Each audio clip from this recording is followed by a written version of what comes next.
개혁이라는 말은 한자로 고칠 개자를 썼고요. 특이하게 혁자를 가죽 혁자를 썼어요. 그러니까 이 말씀을 그대로 풀이해 보면 가죽을 고친다. 과거의 무두쟁이들이 가죽이 시간이 흐르면 뻣뻣해집니다.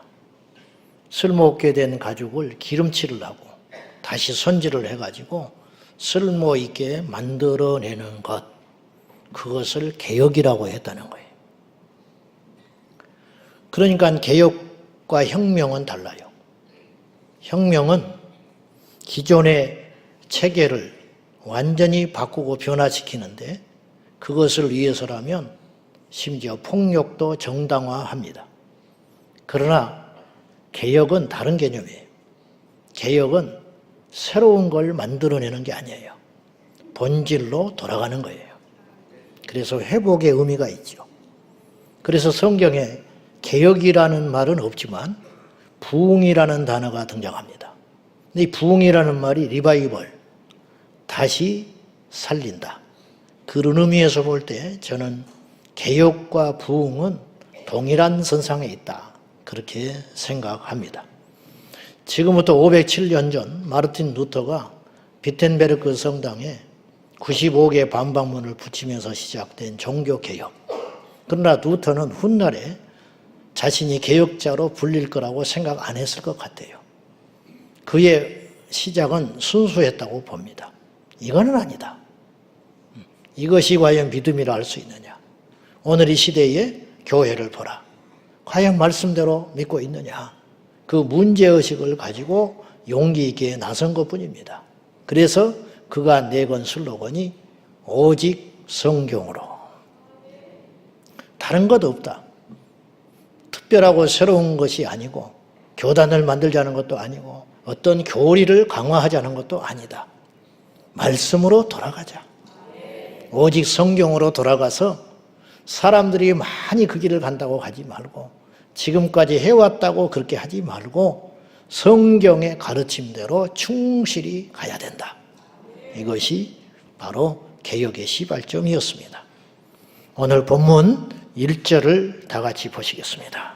시작. 이스라엘아, 내 하나님 여호와께로 돌아오라. 네가 불의함으로 말미암아 엎드러졌느니라. 오늘 호세아 선지자는 타락하고 망가진 이스라엘을 향하여 촉구합니다. 여호와께로 돌아오라. 그것이 개혁의 시작입니다. 사실은요, 모든 문제는 우리가 이제 문제가 많잖아요. 질병, 가난, 고난, 시련, 관계, 아픔, 천재지변, 여러 가지 인생의 고난과 위기가 많은데 그런 걸 통틀어서 문제라고 그래요. 근데 이 문제 중에 문제가 있어요. 근본적인 문제. 비가 새고 있는데 지붕을 수리해야 근본적으로 해결되는 것이지 벽지를 아무리 바꿔 가봤자 얼마 지나면 또다시 더럽혀질 것 아닙니까? 그건 땜빵이라는 것이죠. 그러니 근본적인 문제가 어디에 있느냐? 그것은 하나님을 떠났기 때문이다. 그래서 여호와께로 돌아가라고 촉구하고 있는 것이에요. 당자의 문제가 한두 가지가 아니었어요. 가난했고 비참했고 탕진했고 죄의 길에 서 있었어요. 오갈 데도 없었어요. 그리고 어느 선까지 바닥을 쳐버렸냐면은 구정물, 돼지가 먹는 구정물통을 먹을 정도의 수준까지 갔어요. 많은 문제들이 있었지요. 그러나 근본적인 문제는 하나였어요. 그건 뭐냐? 아버지의 집을 떠났기 때문이에요. 오늘 우리도 마찬가지입니다. 오늘 우리에게 많은 일이 발생할 수 있습니다. 자식의 문제, 또 관계의 문제, 직장의 문제, 일터의 문제, 교회 안팎에서 수많은 문제들이 기다리고 있습니다. 그러나 답은 하나입니다. 우리가 하나님께로 돌아가면 되는 것입니다. 여호와께로 돌아오라. 근데 돌아감의 전제, 돌아가라는 말은 무슨 말이냐? 회개하라는 거예요. 회개하라는 말. 탕자가 아버지께로 돌아갈 수 있는 원동력은 어디에 있었냐? 자기 성찰에 있었어요. 내가 잘못됐다. 내가 아버지의 집을 떠났기 때문에 이 지경을 당하고 있구나. 그걸 깨닫는 순간 아버지께로 돌아갈 힘이 생긴 것이라는 거예요. 우리가 아버지 하나님께 돌아간다 할 때 예배당에 출석하는 걸 말하지 않아요. 종교 예식 행위를 하는 걸 말하지 않아요. 그건 뭐냐? 왜 사람은 안 바뀌느냐? 왜 하나님을 만나지를 못하느냐? 그렇게 오랫동안 종교 생활을 했음에도 불구하고 하나님을 인격적으로 만나지 못하는가? 하나님이 안 계신 게 아닙니다. 어떤 사람은 만나지 않습니까? 어떤 사람은 변화되지 않습니까? 어떤 사람은 주님을 만났다고 펄쩍펄쩍 뛰잖아요. 그런데 어째서 한 공간에서 똑같이 예배를 드리는데 나는 하나님을 만날 수 없는가? 그 이유는 여기에 있으니 우리가 하나님 앞에 죄를 회개하지 않은 상태였기 때문입니다. 성경은 촉구해요. 회개하라. 천국이 가까이 왔느니라. 이 말은 무슨 말이에요? 천국을 얻으려면 회개가 전제되어야 된다는 거예요. 주님을 만나려면 회개가 전제해야 된다는 것이에요. 그런데 사람들은 자기 자신을 잘 몰라요. 지금 러시아와 우크라이나 전쟁이 생각보다 너무 오래 갑니다. 전 세계적인 비극인데 러시아도 그렇고 전 세계가 우크라이나 자신도 마찬가지 처음에 전쟁이 발발했을 때 못 버틸 줄 알았어요. 한 달이면 끝날 줄 알았어요. 손들 줄 알았어요. 근데 생각보다 전쟁이 오래가는 이유는 우크라이나가 강하기 때문이기도 하지만 러시아가 생각보다 너무 약한 거예요. 그러면 러시아가 바보가 아니잖아요. 준비 없이 전쟁했을 리는 없을 거 아닙니까? 근데 왜 이런 일이 벌어졌느냐? 그거는 제 생각에는 그래요. 거짓 통계 때문입니다. 거짓 문서. 사회주의 국가는 자발적이지 않고 일단 잠깐의 자신의 책임만 면피하면 되는 구조예요. 그러니까 당장 혼낼 수 없고 당장 처벌받기 싫으니까 거짓 문서들이 난무할 것이고 거짓 통계, 수치상에는 존재하는데 실상 없는 무기고 총알도 부족했을 것이고 총도 부족했을 것이고 무기는 노후화되어 있었을 거예요. 그러다 보니 자기도 생각하지 못한 치명적인 일들이 생긴 거예요. 다시 말해서 러시아는 자신을 몰랐어요. 자기 자신을 살피지 않았기 때문에 이 전쟁에서 이렇게 큰 어려움을 당하고 있는 것입니다. 러시아가 잘했다는 말이 아니에요. 오늘 우리 자신도 마찬가지라는 거예요. 모든 개혁의 시작은 어디서부터 시작되느냐? 우리 자신부터 시작되어야 되는 것이에요. 왜 정치가 안 바뀝니까? 정치인들이 안 바뀌기 때문입니다. 그러면 정치인들은 왜 이렇게 안 바뀌는 것입니까? 자기 자신을 몰라요. 지방에 어디 가면 700억짜리 구청 건물이 있어요. 그리고는 빚잔치를 하는데도 불구하고 계속 외국 여행만 나가는 거예요. 국민들이 고통받고 있고 손가락질 하는 것을 몰라요. 모든 사람이 아는데 그 틈바구니 속에 들어가면 국회의원만 되면 정치하고 어떤 관직만 얻게 되면 사람들의 소리가 안 들리는 모양이에요. 그러니 정치가 안 바뀌는 거예요. 바뀌려면 자기 자신부터 바뀌어야 되는 것이거든요. 우리도 마찬가지입니다. 세상을 꾸짖기 전에 우리가 먼저 바뀌어야 됩니다. 목사가 바뀌면 교회 성도들이 바뀔 것 아닙니까? 아버지가 바뀌면 자식이 바뀔 것 아닙니까?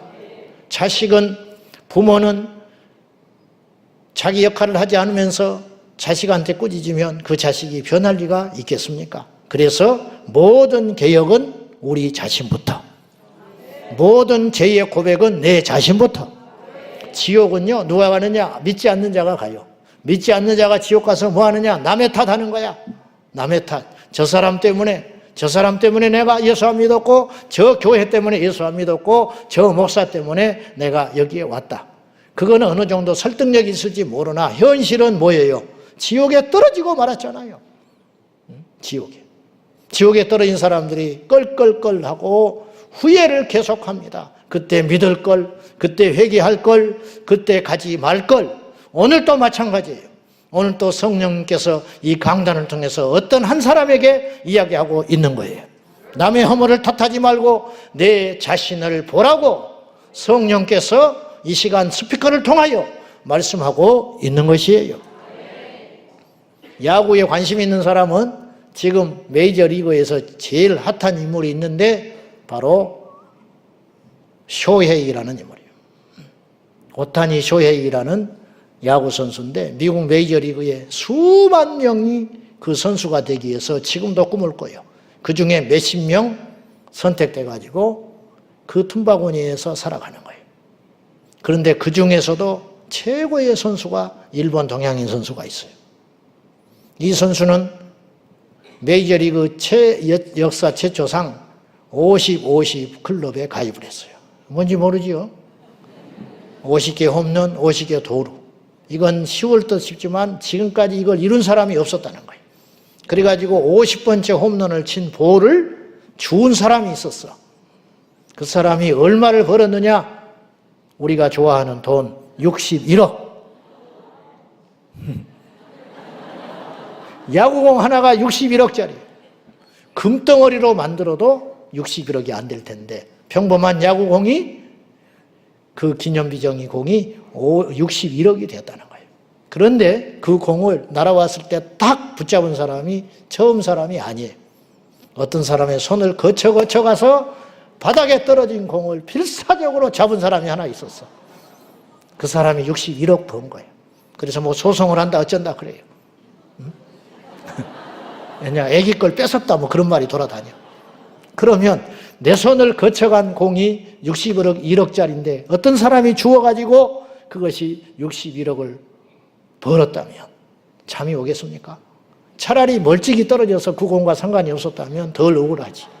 내 손을 61억이 지나가 버린 거야. 나는 그분은 평생 야구장 안 갈 것 같아. 야구 안 볼 것 같다 이 말이죠. 여러분 지옥에 가서 후회하고 영원히 내가 그때 왜 그랬을꼬? 왜 내가 그때 회개하지 않았을꼬? 왜 내가 그때 죄를 버리지 못했을꼬? 후회하는 인생이 얼마나 많겠습니까? 우리는 절대로 그 길을 걸어가지 말아야 할 것입니다. 성경은 우리에게 먼저 회개하라고 요구합니다. 이사야서 55장 7절입니다. 다 같이 시작. 악인은 그의 길을, 불의한 자는 그의 생각을 버리고 여호와께로 돌아오라. 그리하면 그가 긍휼히 여기시리라. 우리 하나님께로 돌아오라. 그가 너그럽게 용서하시리라. 자, 여기서 하나님께서 용서하신다고 그랬어요. 용서하심의 전제는 뭐예요? 돌아와야 하는 거예요.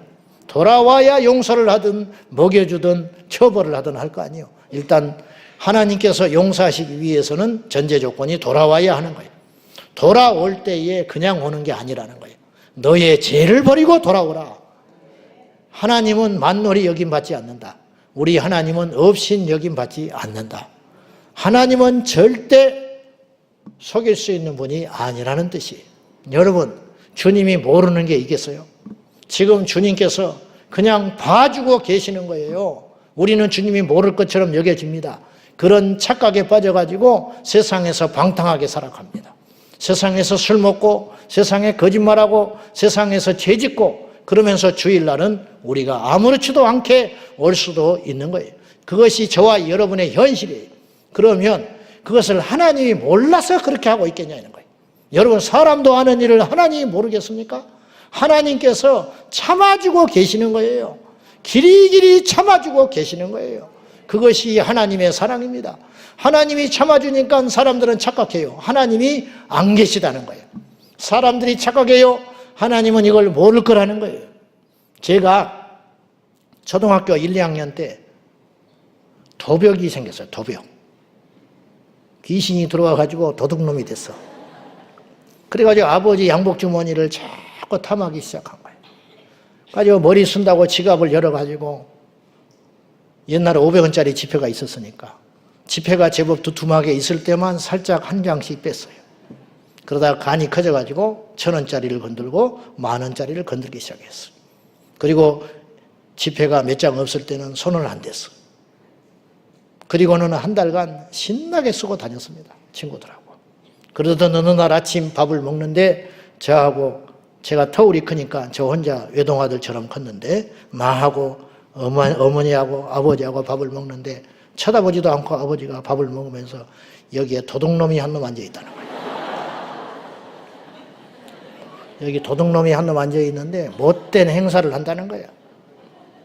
도둑년은 아니었어요. 나밖에 없잖아. 밥을 어떻게 먹었는지 몰라. 그리고 그날 이후로 돌아가실 때까지 말이 없었어요. 그런데 내가 그때 너무너무 두려웠어요. 그리고 그 이후로 그 도벽을 끊었어요. 여러분, 나는 모르는 줄 알았어요.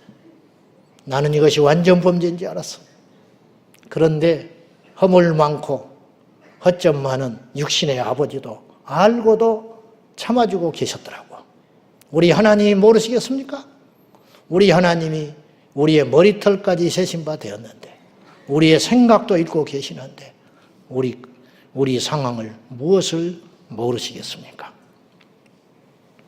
우리가 주님께로 돌아가기 위해서는 전제 조건이 반드시 있습니다. 여러분 꼭 기억하셔야 됩니다. 회개하고 여호와께로 돌아가라. 씻지 않고 왕을 어떻게 만납니까? 신부가 신랑을 아무리 사랑한들 예복을 입지 않고 어떻게 예식에 참여할 수 있다는 말입니까? 우리가 하나님께 나아갈 때는 재물을 신경 쓸 때가 아닙니다. 재물 대신 거룩을, 교만이 아닌 겸손함을, 복을 담을 그릇을 준비하기 전에 애통의 눈물을 담아서 하나님께 나아갈 때 우리 주님께서 우리를 용서해 주실 줄로 믿습니다. 우리가 먼저 우리 자신을 살펴야 됩니다. 할렐루야. 갈라디아서 6장 4절과 5절입니다. 시작. 각각 자기의 일을 살피라. 그리하면 자랑할 것이 자기에게는 있어도 남에게는 있지 아니하리니 각각 자기의 짐을 질 것이라. 자기를 먼저 살피면 돼요. 남의 허물이 어느 날 자꾸 들어와요. 목사는 더 그럴 수 있죠. 자기는 지불도 없으면서 가르친답시고 저 집사는 왜 그러냐, 저 사람은 왜 그러냐, 저런 사람은 왜 이렇게 변화가 안 되느냐. 어느 날 보니 그 사람이 허물이 큰 게 아니고 내가 교만한 거라. 지금 남의 허물이 보이십니까? 그건 내가 문제가 있는 것입니다.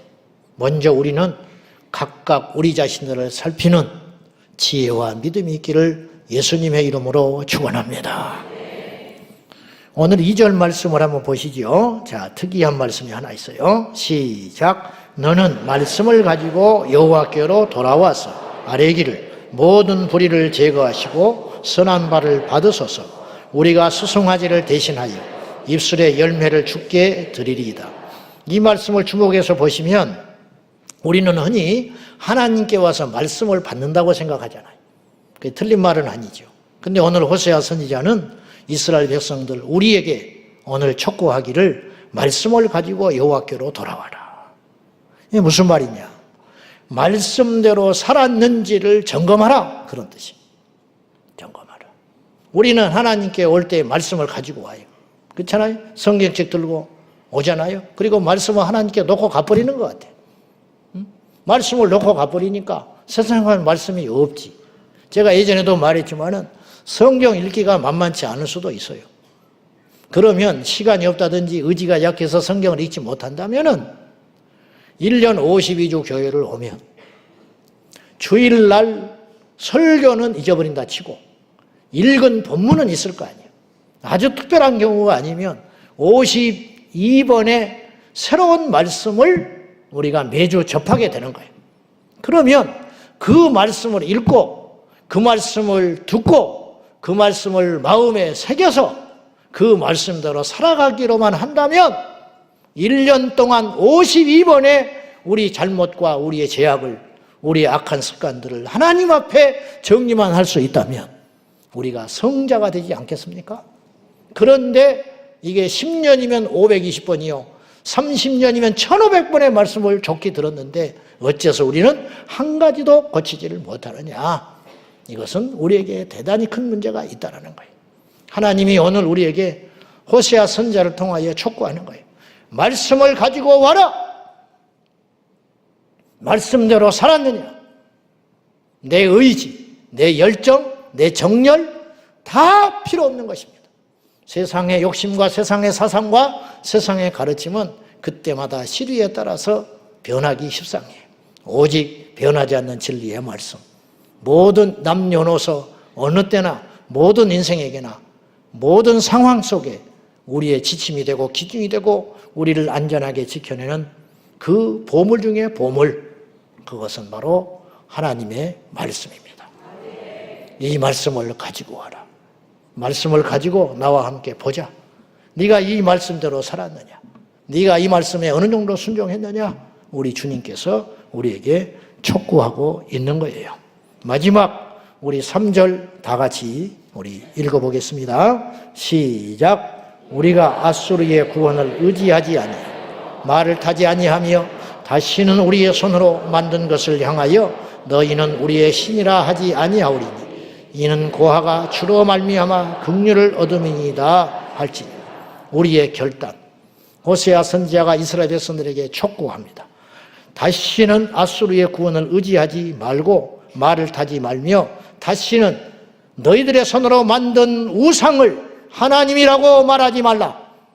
앗수르의 권세를 의지하지 말고 앗수르의 힘을 의지하지 말고 방백과 사람과 재물을 의지하지 말고 말을 타지 말며, 말을 탄다는 건 병거를 의지하지 말라는 말이에요.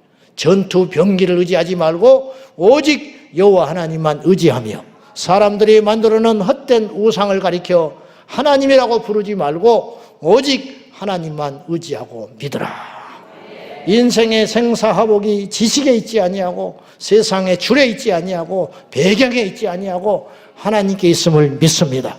그러므로 우리는 철저히 우리 자신들을 회개하고 여호와께로 말씀을 들고 나가서 하나님 앞에 책망을 듣고 하나님 앞에 찔림을 받고 하나님 앞에 말씀으로 수술을 받아서 흐트러지고 헛된 데 마음을 두었던 우리 자신들을 철저히 점검하며 다시 한번 세상의 방백을 의지하지 말고 권력 집단을 의지하지 말고 재물을 의지하지 말고 나의 얄팍한 재주를 의지하지 말고 병거를 의지하지 말고 세상의 헛된 우상을 하나님이라고 착각하지 말고 오직 하나님만 신뢰함으로 그 길을 걸어가는 진정한 개혁자, 나로부터 바꾸는 저와 여러분 될 수 있기를 예수님의 이름으로 축원합니다.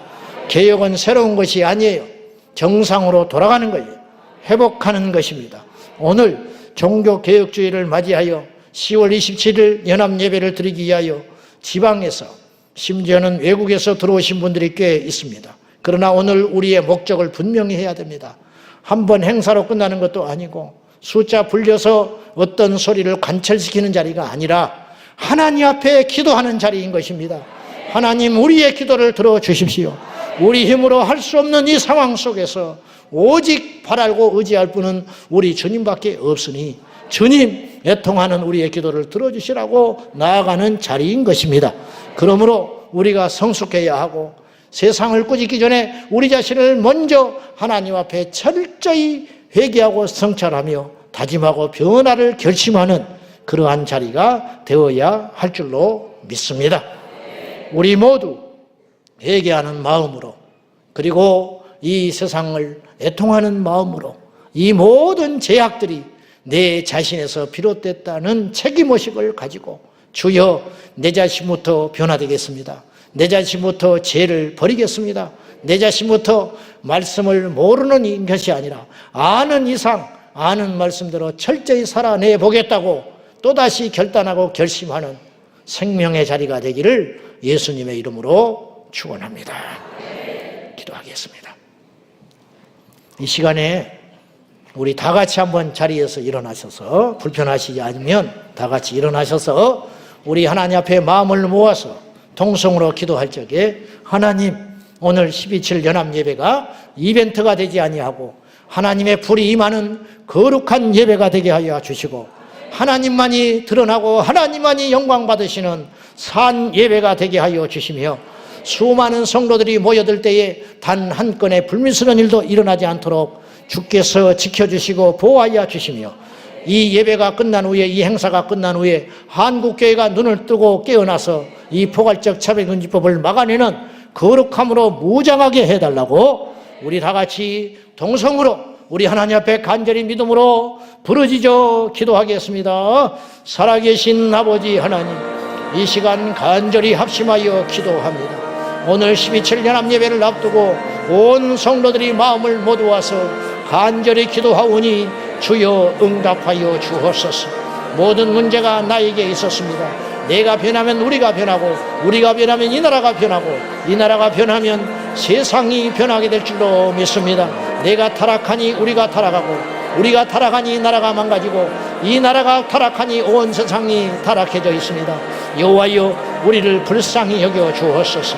간절히 부르짖는 종들의 기도를 들어주시사 우리 사랑하는 성도들 머리털 하나 상하지 않게 하여 주시고, 수많은 인파가 모여 하나님 앞에 회개하며 찬양하며 예배하며 기도할 적에 우리 모두가 한마음 되게 하여 주시고, 불미스러운 사건 하나도 없도록 하여 주시고, 세상의 여론을 잠재워 하나님 앞에 영광을 돌리게 하여 주시며, 비웃는 소리들이 두려움이 변화되게 하여 주시고, 손가락질하는 저 손가락이 손뼉치는 소리로 변화될 수 있도록 성령님 역사하여 주옵소서.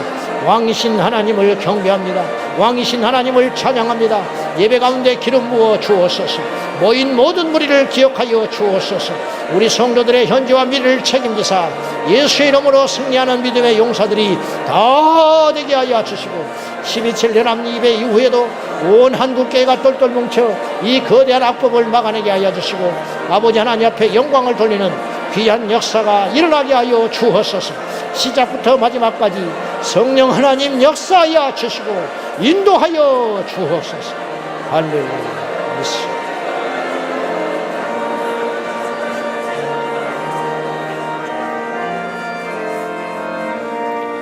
역사의 주관자시고 이 나라의 민족의 통치자시며 우리의 왕이신 하나님 아버지, 오늘 12.7 연합예배 이러쿵저러쿵 말은 많으나 저희가 믿음으로 나아갑니다. 주여, 모든 것들을 주관하여 주시고 그 예배 가운데 성령님 강하게 임재하여 주셔서 하나 되게 하시고 주님만이 영광을 받으시는, 사람의 자치가 사라지고 하나님의 음성만 널리 퍼지는 귀한 예배 되게 하여 주옵소서. 한 한 건의 불미스러운 사건이나 사고 없도록 하여 주셔서 전능하던 손들이 두려워지게 하시고 손가락질이 변하여 환호가 될 수 있도록 기억하여 주시며, 주님 간절히 기도하오니 12.7 연합예배 이후에 한국교회가 깨어 일어나게 하시고 온전히 하나 되어 이 거대한 악법을 막아내는 지상 유일의 국가가 되게 하여 주옵소서. 우리 제자 광성교회 성도들을 기억하여 주시고 이들의 눈물, 흘린 눈물과 땀을 기억하시며 우리 후대를 지켜 주옵소서. 우리 주님 다시 오실 날이 가까운 이때에 깨어 일어나게 하여 주시고 벌거벗은 자로 죄악 중에서 주님을 맞이하지 아니하고 의로운 하나님의 자녀가 되어 공중에서 예수님 맞이하게 하여 주옵소서. 예수님의 이름으로 간절히 기도하옵나이다.